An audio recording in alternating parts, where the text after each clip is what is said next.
Hola, estimados alumnos, soy el doctor Jesús de la Jara Cordero, médico internista del Hospital Realetti, y vamos ahora a hacer la resolución de la parte de clínicas del simulacro número 4. Esta pregunta dice, inmediatamente después del parto, una paciente presenta sangrado transvaginal en abundancia. Se le piden tiempo parcial de tromboplastina y tiempo de protrombina. Son dos exámenes, obviamente, que miden lo que es la función de la coagulación. Cuenta de plaquetas y tiempo de sangría, también llamado tiempo de sangrado, ¿no? Siendo todas ellas normales.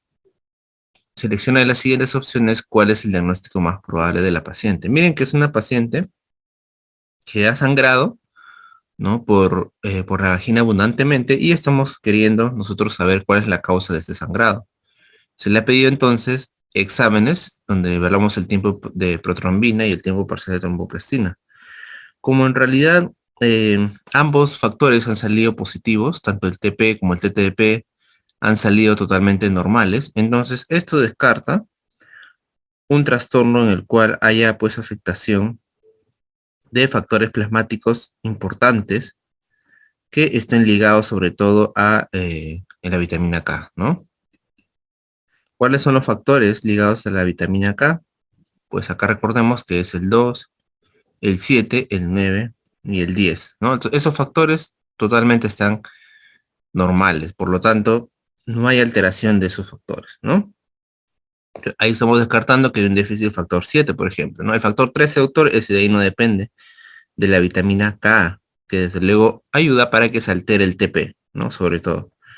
Luego también tenemos eh, déficit, en este caso, acuérdate que el factor número 2, también cuando está en su forma inactiva, se le llama protrombina, ¿no? Cuando el factor 2 está en su forma inicial es protrombina. Y el factor activado ya se llama trombina. El factor 2 activado ya se le llama trombina, ¿no? Entonces eliminamos aquí estos factores. Está totalmente normal el TP.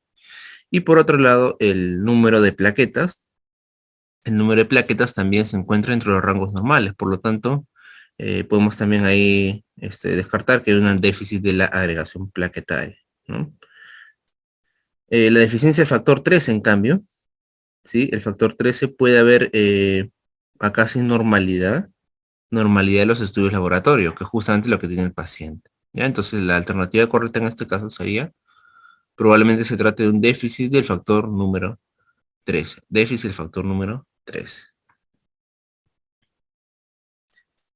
La siguiente me dice, un niño de 8 años, con 2 semanas de evolución, con fiebre y cefalea, presenta cambios de aracnoiditis basal e inclusive hidrocefalia incipiente. ¿Cuál hallazgo de su líquido cefalorraquídeo no sería compatible con el diagnóstico de una tuberculosis? Me están hablando desde luego acá de un cuadro de meningitis.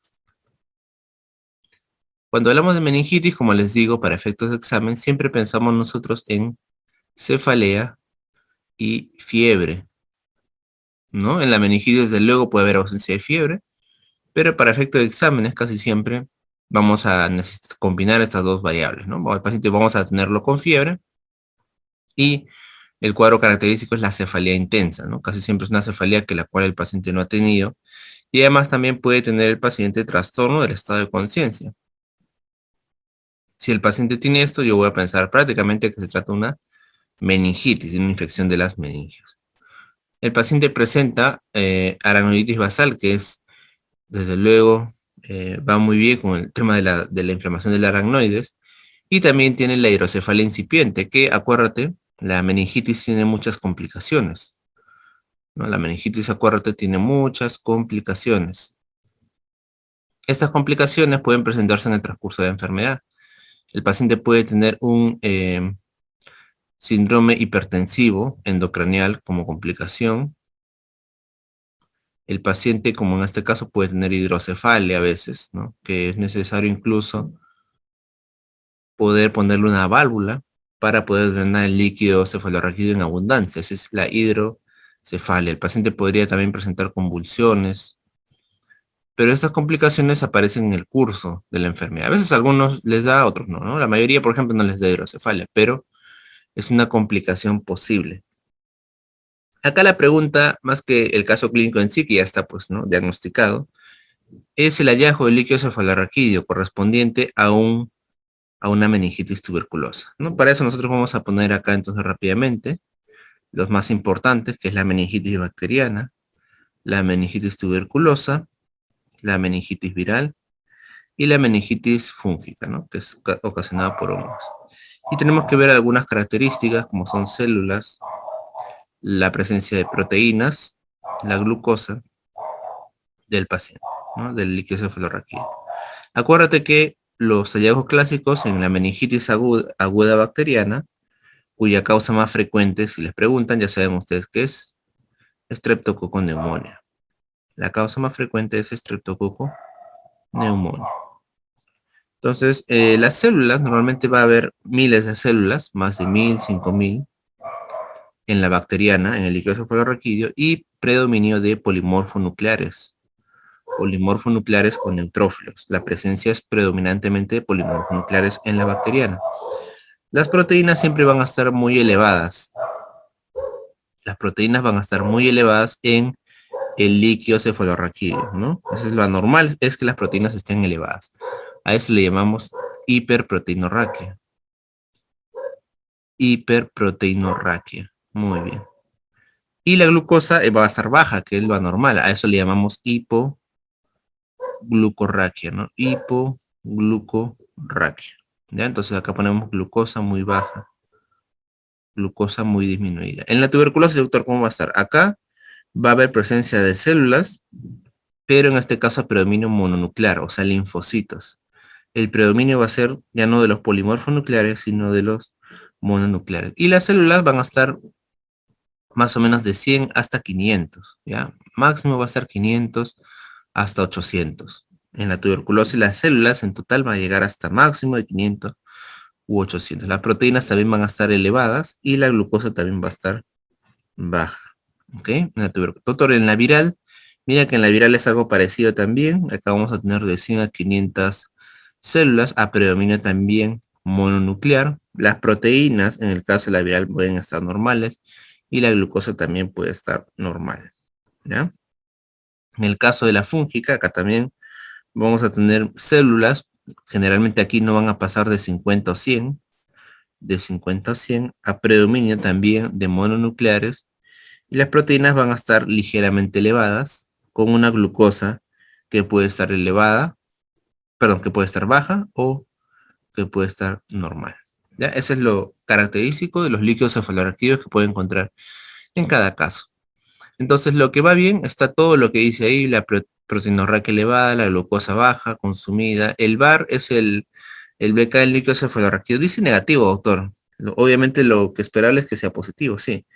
Pero es tan frecuente en realidad que en el líquido cefalorraquídeo salga negativo que no se considera, o sea, no se considera necesario. Por lo tanto, el VAR negativo del líquido cefalorraquídeo es un hallazgo realmente compatible, sí es un hallazgo compatible, ¿no? Más bien la A no va, ¿por qué? Porque me dice una pleocitosis mayor de 1500 células, ¿ya? 1500 nunca llega un paciente con tuberculosis tan alto, máximo llega, como dice aquí, a 500 o hasta 800 máximo. Entonces la clave correcta de lo que no encontraría en un líquido cefalorraquídeo de tuberculosis sería la letra A. Muy bien. ¿Qué me dice la siguiente? Vamos a ver. Entonces me dice sobre los síndromes miasténicos, señale la respuesta correcta, me dice, ¿no? En la miastenia gravis, las anomalías tímicas son poco frecuentes. Eso es bastante falso. Porque acuérdate que la miastenia gravis es una enfermedad típica, desde luego, del síndrome miasténico. El problema acá, doctor, se encuentra en la placa motora, ¿no? En la placa motora, también llamada la unión mioneural. Acá, doctor, se forman lo que sucede en el caso de la miastenia, como sabemos muy bien, es que se forman anticuerpos contra los receptores de acetilcolina que se encuentran en la neurona postsináptica, ¿no? Esta de aquí, la que viene después, es la neurona postsináptica. La que viene antes es la neurona presináptica. Neurona presináptica. Y donde hay un ataque autoinmune, va a ser aquí, ¿no? Este ataque autoinmune va a ser que los receptores de la acetilcolina, cuya abreviatura es esta, receptores de acetilcolina, van a sufrir un ataque autoinmune de los anticuerpos, que va a hacer que la respuesta al final no sea la óptima, ¿no? Estos receptores son los receptores nicotínicos. Más específicamente, si nos preguntaran, se llaman receptores nicotínicos NM. ¿Y por qué se debe este ataque? Se debe probablemente a una alteración en el timo, ¿no? En el timo hay una alteración, ya sea timoma en el 10% o algún grado de hiperplasia tímica, que puede llegar hasta el 40% de hiperplasia tímica. Entonces, una alteración en el timo está causando anticuerpos anómalos que van a ir dirigidos contra estos receptores de acetilcolina. Y al final, como les digo, el asunto es que no va a pasar la información de la transmisión nerviosa y el paciente va a perder la capacidad de movilización muscular, en este caso sobre todo en los ojos y también en la musculatura proximal. Por lo tanto, la letra A es falsa, es bastante frecuente. En el síndrome de Lambert-Eaton se asocia con cáncer prostático. Esto de aquí también es incorrecto. El síndrome de Lambert-Eaton es un síndrome paraneoplásico en el cual se va a presentar un síndrome miasténico de una clínica parecida. Sin embargo, el problema aquí no va a estar en los receptores de acetilcolina postsinápticos, sino aquí el problema va a estar en la liberación de la acetilcolina a través de los receptores de canales de calcio. El ataque autoinmune, doctor, entonces va a ser a este nivel y lo que va a generar es que no se va a poder liberar la acetilcolina y el efecto también va a ser la disminución de la contracción muscular. El síndrome de Lambert-Eaton clásicamente se asocia a cáncer de células pequeñas, pero de pulmón. En el botulismo se produce un bloqueo postsináptico. El botulismo también es un trastorno igual que el Lambert-Eaton que se da a nivel presináptico, por lo tanto es incorrecto. El hipertiroidismo no debe considerarse en el diagnóstico diferencial. Eso también es falso. El hipertiroidismo también puede causar un cuadro similar. Y la letra M dice más bien, puede ser desencadenado por aminoglucósidos. Eso es bastante correcto, ¿no? En la miastenia gravis, simplemente hay que recordar que hay algunos fármacos que pueden desencadenar la respuesta, pueden desencadenar esta alteración, ¿no? De la unión neuromuscular. El problema ya existe, sin embargo, hay algunos antibióticos que pueden interrumpirlo y agravar el cuadro. Acá tenemos que hablar de algunos antiarrítmicos, por ejemplo, como la procainamida o la quinidina. Doctor, hay algunos antihipertensivos, por ejemplo, beta bloqueadores, ¿no? Y calcio antagonistas. Bloqueos también, algunos agentes que bloquean la unión neuromuscular, por ejemplo, lo que es la succinilcolina, toxina botulínica. A nivel de medicación tipo fenitoína, litio. Y a nivel de los antibióticos, doctora, existen algunos como el aminoglucósido, también la ciprofloxacina, clindamicina y eritromicina, ¿ya? Entonces, estos medicamentos, ¿por qué menciono esto, doctor? No porque solamente cuestión teórica. También cuando tratamos a estos pacientes hay que decirles que eviten consumir estos medicamentos, ¿ya? Hay que evitar estos medicamentos para pues tener una mayor reacción, ¿ya? Entonces está prohibido dar algunos medicamentos en miastenia. ¿Ya? La clave entonces sería la letra E. Muy bien. La siguiente me dice, con respecto a los tumores cardíacos, señale la afirmación incorrecta. Bueno, tumores cardíacos no es algo súper frecuente, pero vamos a poner acá algunos puntos, unas pepas para que ustedes la tengan, ¿ya? Doctor, el tumor cardíaco más frecuente es el llamado mixoma. Este es el tumor primario cardíaco más frecuente. El 7% es familiar. Y doctor, puede asociarse, ojo, puede asociarse a lesiones en la piel tipo nevus, neurofibroma, o las pecas, ¿no? Las cefélides, las llamadas pecas, efélides, o también a léntigos o nevus azul. O sea, está muy relacionado a problemas dermatológicos. ¿Dónde da sobre todo, doctor, el mixoma? En la aurícula izquierda. Y lo característico del mixoma, por ese motivo, es que da síntoma, da tipo síndrome, como si fuera una lesión a nivel de la válvula mitral, ¿no? Una lesión mitral. Pero la característica del mixoma, y esto es lo que casi siempre preguntan en los exámenes, es que esto varía, ojo, varía con la posición del paciente. ¿Por qué, doctor? Porque como es un tumor, ¿no? Entonces hay una masa ahí que está complicando, pero la sintomatología puede variar con la postura y además pueden ser intermitentes y a veces los síntomas de instauración brusca, ¿ya? Una característica importante de estos tumores, entre su sintomatología también, es la presencia de embolismo, ¿no? Embolias, justamente por el daño a este nivel. Muy bien, entonces me dice, me marca, acá me dice marcar lo correcto. La locación más frecuente es la aurícula derecha. Falso, ¿no? Es falso. Aproximadamente el 30% son familiares, no, no tanto, hemos dicho. En los niños el más frecuente es el mixoma, eso es falso, son adultos. El derrame pericárdico asociado a la existencia de metástasis cardíaca suele ser de tipo seroso, falso. Esto suele ser de tipo hemático, ¿no? Y la AMS, el mixoma, puede debutar clínicamente como embolismo periférico, eso es correcto, ¿no? Debido a como un embolismo, pero el problema está a nivel de la aurícula generalmente. ¿Ya? La alternativa correcta es, entonces, esa de ahí está muy bien. ¿Qué me dice la siguiente? Paciente de 63 años que está en tratamiento con heparina endovenosa, ¿no? Y desarrolla un cuadro compatible con apendicitis que requiere intervención en las próximas 24 horas. O sea, obviamente una intervención bastante pronta. ¿Qué actitud plantearía? Dice, ¿no? Suspender, dice, la heparina y operar pasadas 6 o más horas, administrar sulfato de protamina, administrar complejo protrombínico, pasar heparina de bajo peso molecular o administrar plasma fresco congelado, dice. ¿Ya? Entonces, acá recordarles algunas cosas de la heparina. Acuérdate que la heparina es de dos clases.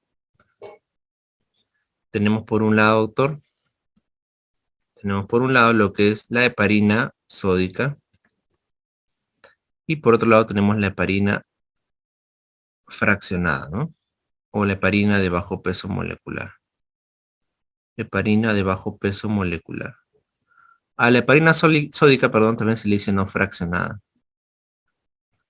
¿No? Acá el nombre de la heparina sódica es simplemente heparina y el nombre de la heparina de bajo peso molecular tenemos varias, siendo la más importante la enoxaparina. También está la dalteparina, por ejemplo, ¿no? Entonces, esta heparina sódica, ¿no? Es la ampolla que viene más o menos de 25.000 unidades, mientras que la heparina tipo enoxaparina viene en miligramos. El tratamiento de ambas se puede usar entonces para la profilaxis o para el tratamiento. Hay una dosis de prevención y una dosis de tratamiento, ¿no? Cuando yo quiero prevenir un evento embólico, pues la dosis obviamente va a ser mucho menor, mientras que en el tratamiento la dosis va a ser mucho mayor, ¿no? En este caso el paciente está con tratamiento ya con heparina y luego, doctor, ha presentado un cuadro tipo de apendicitis, entonces tiene que operarse.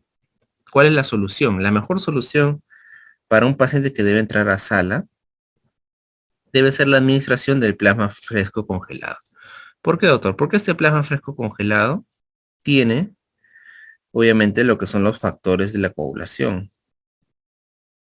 Factores de la coagulación, ¿no? Plasma fresco congelado son unas bolsitas de color amarillo que tienen, aparte pues del mismo plasma, los factores de coagulación ya listos. Entonces al paciente se le puede administrar y de esa manera se le corrige cualquier déficit de coagulación que tenga que ver pues con el tiempo de protrombina o el tiempo de tromboplastina. Este tratamiento es rápido y es efectivo, eso es lo más importante, ¿ya?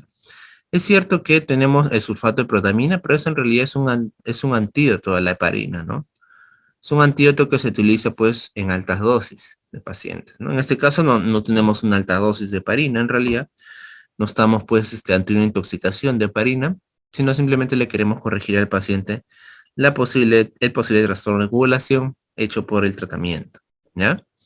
Lo demás tampoco no va. Suspender la heparina y operar pasadas 6 o más horas, eso de ahí es una opción también buena, pero estamos ante una emergencia. Y yo quiero obviamente solucionar eso lo más pronto posible, ¿no? Si me dijera, pues, puede operarse de acá a 2, 3 días, perfecto, ¿no? Esperamos ahí 6 horas, 12 horas y ya, bueno, más o menos estamos en el rango, ¿no?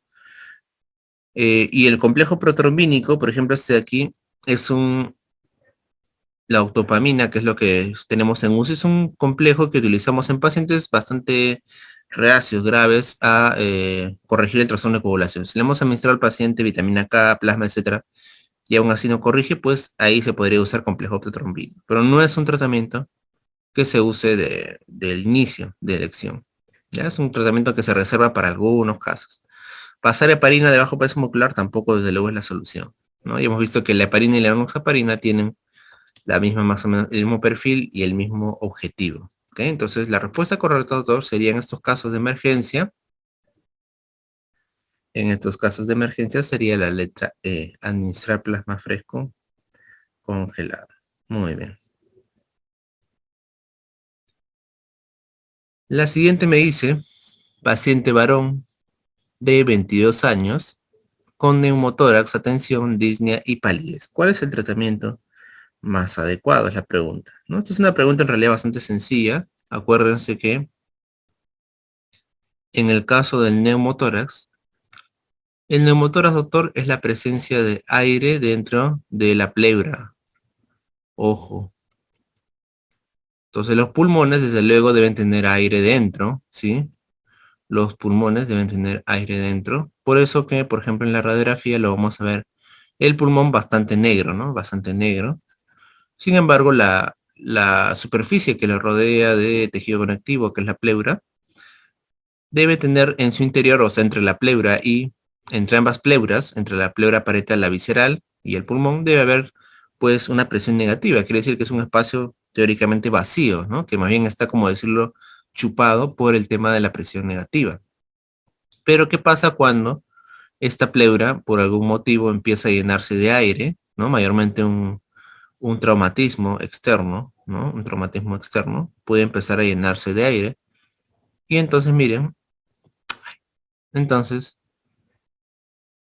esta pleura empieza a llenarse de aire, aire, aire, aire y empieza a comprimir al pobre pulmón que está acá, ¿no? Entonces en la radiografía vamos a ver lo mismo, vamos a ver esto negro, pero acá va a aparecer una línea, así como ustedes ven más o menos, vertical y también aquí negro, como si fuera una membrana separada por, ¿no? Que si fuera una imagen separada por una membrana. Entonces eso de aquí es un neumotórax. ¿Cuál es el problema del neumotórax? Es un problema realmente que puede llegar a ser mortal, ¿no? Porque va a comprimir, este aire va a empezar a llenar la pleura y va a comprimir al pulmón y desde luego el paciente puede entrar en falla respiratoria y fallecer. Los síntomas, como dice ahí, es la disnea, ¿no? El paciente va a estar bastante disneico, con una frecuencia respiratoria bastante elevada y también puede haber palidez. ¿Cuál es el tratamiento? El tratamiento en realidad tenemos aquí dos opciones, ¿no? Por un lado es la punción con aguja, y por otro lado está la colocación del tubo de drenaje, ¿no? Esta punción con aguja normalmente es una alternativa, sobre todo en examen, cuando es un paciente que está con un neumotórax a tensión y nos preguntan cuál es la terapia cuál es lo inmediato a seguir, cuál es la terapia más inmediata, ¿ya? O sea, lo más rápido para hacer paciente. Pero aquí nos preguntan por el tratamiento más adecuado. El tratamiento más adecuado es colocar un tubo de drenaje, ¿ya? Es más, la punción de aguja no se usa demasiado. Esto de aquí ya no, en realidad no se usa demasiado. Si estás en un ambiente hospitalario, lo correcto es que venga el cirujano de tórax, ¿no? Y coloque un tubo de drenaje. Colocar el tubo, este tubo se une pues a un dispositivo de presión negativa, ¿no? que está lleno de agua, que causa justamente la presión negativa y todo el líquido, todo el aire, perdón, va a ir hacia acá, ¿no? Esa es la colocación del tubo. Y ese tubo debe dejarse pues hasta que el pulmón vuelva a reexpandir y el paciente mejore. ¿No? Es un tratamiento entonces más complicado, más que simplemente colocar una aguja y descomprimir momentáneamente, que es un tratamiento más, digamos, de rescate. Entonces, el tratamiento correcto, como dice ahí, el tratamiento más adecuado sería la letra A. Muy bien. La siguiente me dice, ¿cuál sería la asociación medicamentosa más recomendable en un paciente con fibrilación auricular crónica? Me dice, ¿no? Desde luego que nosotros podemos pensar en que el paciente que tiene fibrilación auricular debe llevar un tratamiento, ¿no? La fibrilación auricular es una de las arritmias más frecuentes, ¿no? Que existen, es una arritmia totalmente arrítmica, es una arritmia totalmente arrítmica en el sentido de que el QRS es bastante arrítmico, ¿ya? Entonces el QRS es arrítmico, los intervalos del QRS están totalmente diferentes entre intervalo e intervalos, es una arritmia total. ¿Cuál es el manejo de la fibrilación? ¿No? Estamos, por ejemplo, ante una fibrilación auricular aguda, pues acá lo ideal es intentar cardiovertirla, ¿no? Cardioversión a un ritmo sinusal. La cardioversión es convertir este ritmo, que está, como les digo, pues totalmente alterado en el caso del QRS, a un ritmo sinusal, que es el ritmo normal de nosotros, ¿no? En el caso del ritmo sinusal, desde luego existe la presencia de la onda P, ¿ya? Esta cardioversión puede ser de forma farmacológica, ¿no? Por ejemplo, la amiodarona con fármacos, o una cardioversión eléctrica en la cual voy a aplicar un electroshock, ¿no? Eléctrica, con un electroshock. Si el paciente está inestable hemodinámicamente, quiere decir que la presión arterial está muy baja, el paciente tiene riesgo de fallecer, yo voy a preferir desde luego hacer una cardioversión eléctrica inmediata, ¿ya?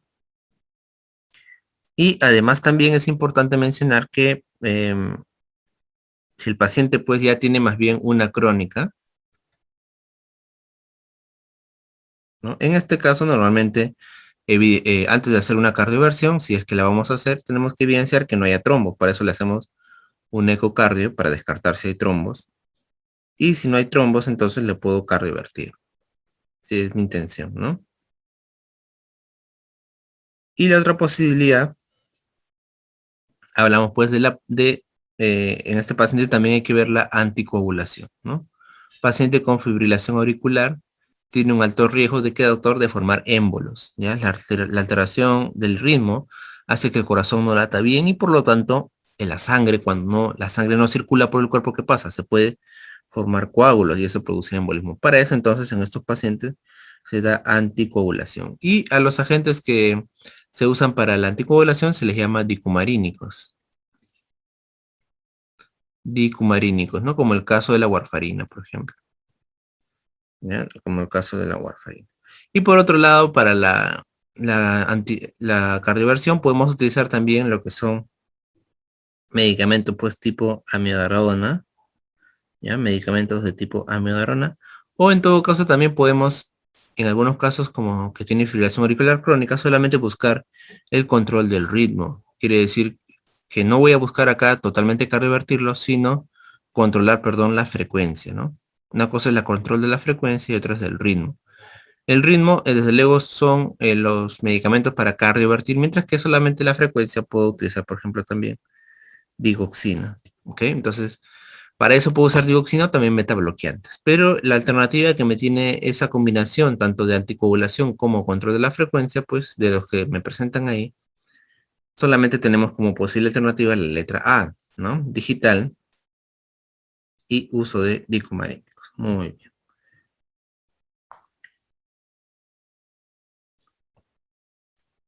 La siguiente pregunta me dice, ¿cuál de los siguientes exámenes auxiliares puede usarse como control de daño renal en una campaña de salud extrahospitalaria? ¿No? Esta es una pregunta en realidad un poco antigua, sin embargo fue planteada en un examen de NAM. Y acá lo importante que hay que recordar es que estamos acá ante una campaña de salud, como dice ahí, extrahospitalaria, no estamos fuera del hospital. Entonces, fuera del hospital nosotros tenemos pues desde luego pocos exámenes, ¿no? Mayormente lo que es el hemograma, ¿no? El examen de orina, que es bastante fácil, ¿no? También tenemos también, por ejemplo, acá los exámenes bioquímicos, ¿ya? Sin embargo, aquí lo que queremos hacer es evaluar el control de daño renal, ¿no? O sea, no quiero de todas maneras acá hacer un diagnóstico, no quiero buscar pacientes específicos, ¿no? De daño renal o decir, ok, ¿cuántos pacientes tiene daño renal? Le voy a hacer una creatinina. No, acá lo que quiero hacer simplemente es un examen auxiliar para poder utilizarlo en toda la población y luego por ahí ver posibilidad de daño renal, ¿no? Entonces, el examen que más disponibilidad tiene y más se presta a esto, pues es el examen de orina. ¿Por qué, doctor? Porque en el examen de orina yo voy acá con una tría reactiva fácilmente poder evaluar la presencia de cilindros, por ejemplo, la presencia de proteínas o incluso presencia de gérmenes. Entonces, este es un despistaje que se puede hacer a todos los pacientes, ¿no? Sin necesidad de pensar de que ellos están enfermos de daño renal. Y si por ahí, pues, desde luego que en el examen de orina hay alguna alteración, podemos proseguir con exámenes de laboratorio más complejos, más sofisticados, como un examen bioquímico, un examen ecográfico renal o un examen de la depuración de la creatinina, ¿no? Entonces, en el examen de orina voy a encontrar, a ver ahí, si hay proteínas, me va a marcar la reactiva, ¿no? 3 cruces. Si hay cilindros hemáticos, me lo va a marcar, o cilindros granulosos. Es una manera buena de poder hacer un examen a todos los pacientes, no todas las personas, y por ahí hacer un despistaje. ¿Ya? Entonces es una pregunta en realidad para hablar de lo que es la salud comunitaria más que otra cosa. ¿Ya? Por lo tanto, la respuesta que mejor va aquí es el examen de orina. Y esta es la última pregunta que me dice, en la tuberculosis osteoarticular existe una triada inicial caracterizada por dolor, impotencia funcional, y esa es una también pregunta bastante clásica, ¿no? Es una pregunta bastante clásica. Vamos a poner por aquí, ¿no? Este es el caso de la tuberculosis osteoarticular. Sea, se dice que hay una infección de los huesos por la tuberculosis a través de las siembras hematógenas, o sea, a través de la sangre, pero que parten de dónde, doctor, de adenopatías, ¿no? O sea, de los ganglios, adenopatías ciliares, ¿no?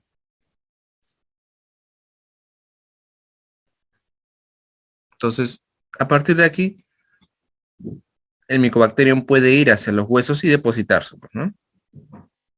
Eh, el daño, pues, en el caso de la tuberculosis, cuando es a nivel de osteomelitis, fundamentalmente se da a nivel de la columna dorsal, ¿no? Osteomelitis, donde se da, doctor, en la columna de las vértebras dorsales, columna de las vértebras dorsales o torácicas, ¿no? O torácicas. Esto es la tuberculosis en cuanto a clínica, tiene una triada inicial. Triada inicial. ¿Cuál es la triada inicial? Presencia de dolor, es un dolor casi siempre al inicio espontáneo, luego que aumenta con, desde luego, el contacto físico localmente o por compresión, ¿no? En los niños existe un fenómeno que se le llama el grito nocturno, en la noche, ¿no? Por relajamiento de la contractura muscular durante el sueño, hay un grito nocturno. Luego también hay la impotencia funcional. ¿Cómo se ve esto, doctor? A nivel de otros huesos también puede dar un signo aparentemente de cojera, ¿no? Cojera, ya, cojera. O la presencia pues también de jiba, ¿no? Presencia de jiba en el mal de Pot, la joroba, ¿no? Jiba. Y el otro signo importante es la contractura muscular.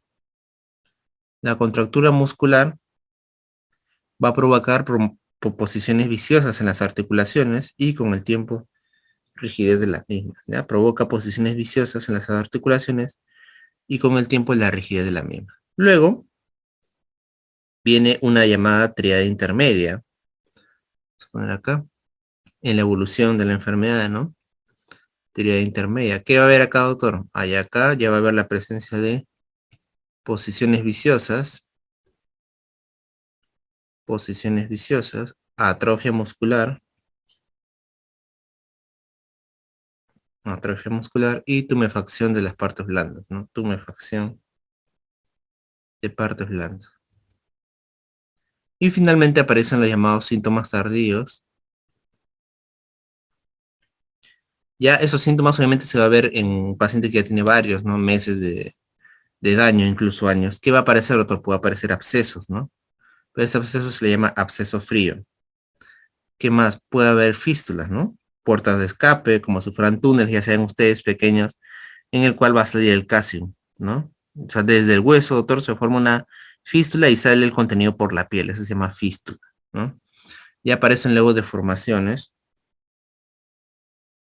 ¿no? Anquilosis, tipo rigidez de la columna, anquilosis o parálisis, ¿no? Por compresión medular. Parálisis por compresión medular. Esos son los síntomas en general en la evolución clínica de la tuberculosis, ¿no? Entonces me preguntaban por la síntoma inicial, me das dolor, impotencia funcional y contractura. Letra D.